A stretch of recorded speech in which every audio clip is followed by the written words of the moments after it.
ભરૂચમાં કોંગ્રેસના સ્થાપના દિવસની ફિક્કી ઉજવણી, નેતાગીરી સામે સવાલો ઊભા થયા। કોંગ્રેસના સ્થાપના દિવસે મોઢા ઉપાડે ઉજવણી, પણ કાર્યકરો ગાયબ। ભરૂચ કોંગ્રેસમાં જૂથબંધી કે નીરસતા? દેશને આઝાદી અપાવવામાં જેનું મોટું યોગદાન રહ્યું છે એવી ભારતની સૌથી જૂની રાષ્ટ્રીય પાર્ટી કોંગ્રેસ પાર્ટીનો આજે 141મો સ્થાપના દિવસ છે, પરંતુ ભરૂચ જિલ્લામાં આ ઉજવણી પક્ષની મજબૂતી નહીં પણ તેની લાચારી છતી કરી રહી હોય એવું દ્રશ્ય જોવા મળ્યું હતું।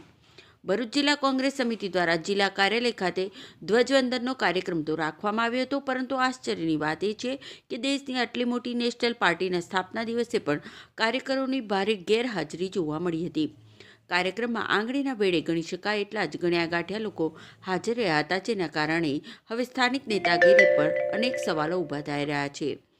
જિલ્લા પ્રમુખ રાજેન્દ્રસિંહ રાણા અને શહેર પ્રમુખ સલીમ અમદાવાદી સહિતના આગેવાનોની હાજરીમાં યોજાયેલા કાર્યક્રમમાં કાર્યકરોનો ઉત્સાહ સાવ શૂન્ય જણાયો હતો। વર્ષ 1885માં મુંબઈની ધરતી પર જે ભવ્યતા સાથે કોંગ્રેસનો પાયો નખાયો હતો, તેનાથી વિપરીત ભરૂચમાં આજે પક્ષ જાણે નિષ્ક્રિય અવસ્થામાં હોય એવું લાગી રહ્યું છે।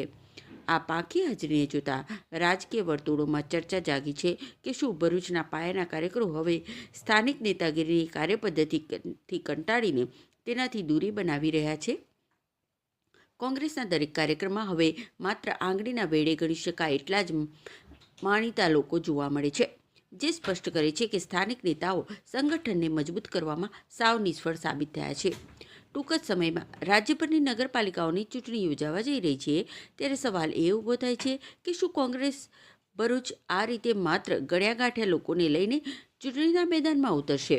જો સ્થાપના દિવસ જેવા પવિત્ર અને મહત્વના પ્રસંગે પણ નેતાઓ ભીડ ભેગી ન કરી શકતા હોય, તો સામાન્ય જનતા વચ્ચે જઈને તેઓ મત કઈ રીતે માગશે?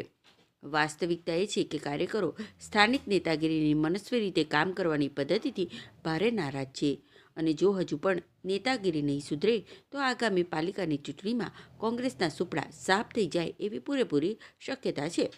નેતાગીરીએ હવે માત્ર ફોટો પડાવવાને બદલે જમીન પર કામ કરવાની જરૂર છે, નહીંતર ભરૂચમાં કોંગ્રેસનું અસ્તિત્વ માત્ર ઇતિહાસના પાનાઓ પર જ રહી જશે। 141મા સ્થાપના દિવસે ભરૂચ જિલ્લા તેમજ ગુજરાતવાસીઓ અને હિન્દુસ્તાનવાસીઓને હું ખૂબ ખૂબ શુભેચ્છા પાઠવું છું। 1885માં સ્થાપનાથી આજે 141 વર્ષ પૂર્ણ થાય છે, ત્યારે 141મા સ્થાપના દિવસ છે, ત્યારે હું બધાને શુભેચ્છા પાઠવું છું। કોંગ્રેસનું યોગદાન આઝાદીથી લઈ આ દેશના બંધારણને અમલ કરાવવાથી લઈ અને સોય પણ નથી બનતી તે હિન્દુસ્તાનને આજે વિકાસની ફલક પર લઈ જનાર માત્ર કોંગ્રેસ પાર્ટી છે। ત્યારે સ્થાપના દિવસના દિવસે એ પાર્ટીનો સભ્ય છે, એનો મને ખૂબ ગર્વ છે કે કોંગ્રેસ પાર્ટી જે આઝાદીમાં આ હિન્દુસ્તાનને આઝાદ કરવામાં ખૂબ મોટો રોલ છે, એ પાર્ટીનું સભ્ય છું। સ્વતંત્રતા લોકશાહી બચાવવામાં અને સર્વધર્મ સંભાળવા માંડનારી પાર્ટીનો સભ્ય છું, એનો મને ગર્વ છે।